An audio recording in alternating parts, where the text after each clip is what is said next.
Hello everyone, welcome back to Partners DSA. Let's try to solve one problem from Geeks for Geeks. Count derangements. Given a number n, find the total number of derangements of elements from 1 to n.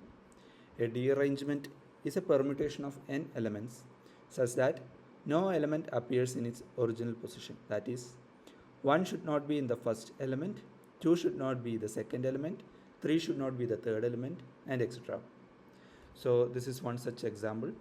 Here our n is 5 and 5 is not at the fifth position, it is the first position. So 5, 3, 2, 1, 4 is a derangement for first 5 elements. Let's look at some other inputs as well. So if n is equal to 2, 1, 2 is our initial arrangement, and the derangement for that will be 2, 1, and so it's the only one derangement possible. For n is equal to 3, 1 to 3 is our initial arrangement, and we can derange it to 2, 3, 1 and 3, 1, 2. So basically, if our n is equal to 2, our elements are 1 and 2. This 1 should not be at the first index, so the only possibility for that is to be at the second, and this 2 should not be at the second position, so the only possibility. So if our n is equal to 2, our answer is just 1. If our n is equal to 1, that's another base case. If our n is equal to 1, then we only have this arrangement and no other swapping or no other arrangement is possible. So this is just 0.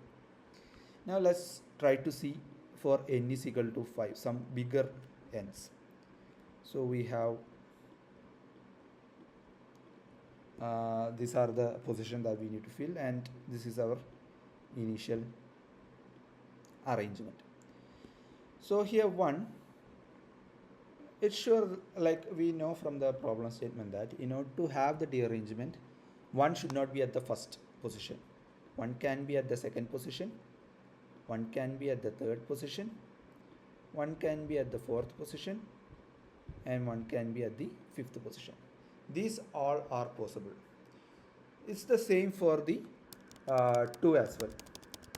2 cannot be at this position, 2 can be at first position, 2 can be at third position, 2 can be at the fourth position, and 2 can be at the fifth position. So for each of this, like they have n minus 1 number of possibilities for each of the positions. Now, so let me note, like for each we have n minus 1 possibilities. Now suppose say like I put 1 here.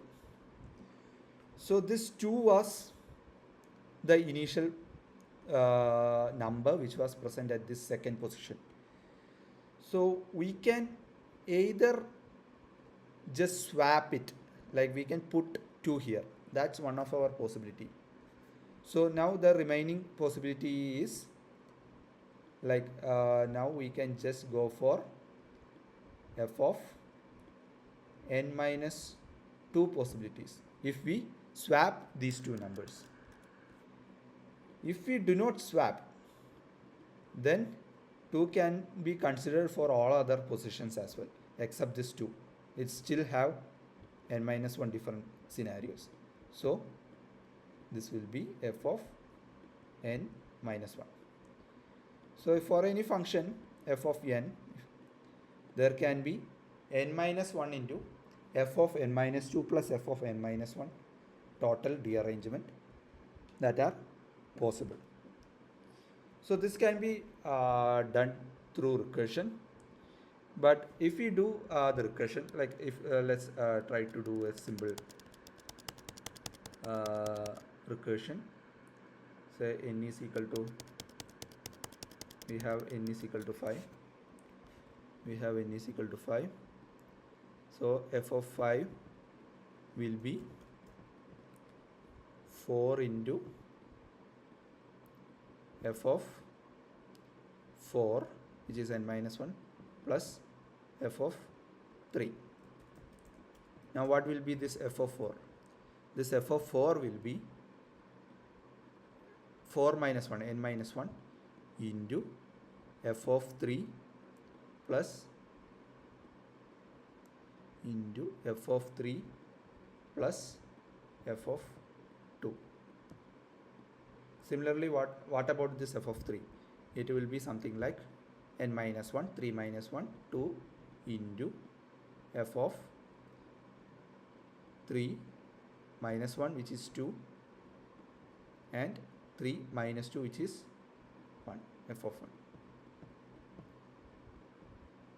Similarly, we can just try this. F of 3 is same as this value, and this f of 2 will also came as similar. Like if we observe, there are repeating, overlapping subproblems, and if we cache these values, then additional recursions can be avoided. So this gives us there are subproblems and there are overlapping subproblems. So this can be reduced down to the a DP solution.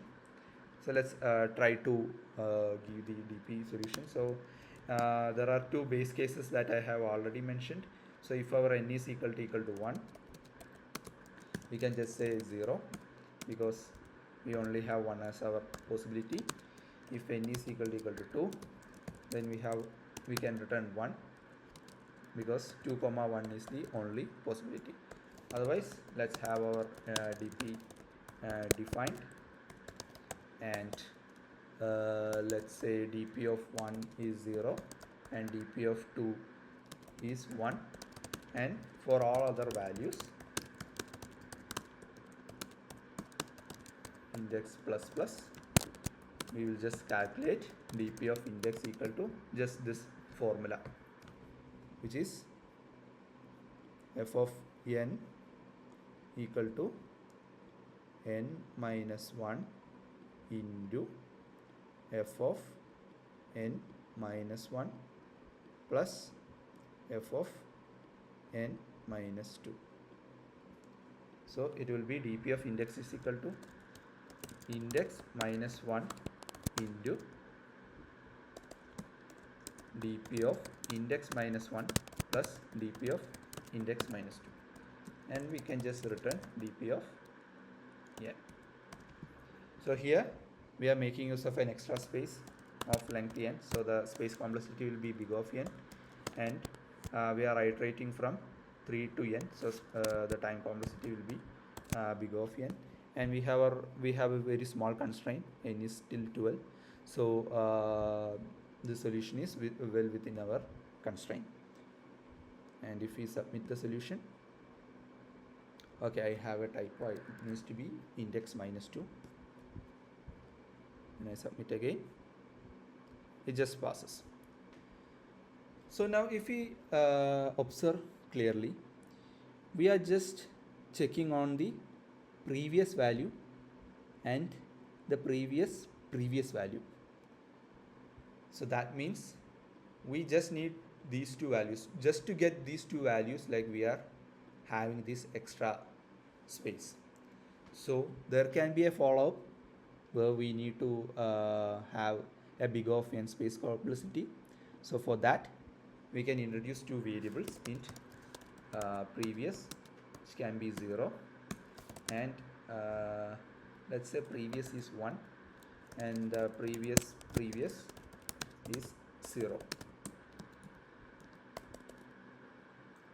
Now we can have index is equal to 3, index less than or equal to n, index plus plus, and this will be index minus 1. This is our previous, and this is our previous, and let this will be int current value. And now we just need to, our previous will be the previous, and this previous will be changed as the current value, because that's the only thing that we care. So we can just finally return previous. Let's see whether this is going fine. Let's try to give some other custom input, say 6, and that is also correct. We can just submit. So this is the space optimized solution for this. So this is the count derangement problem. Thank you.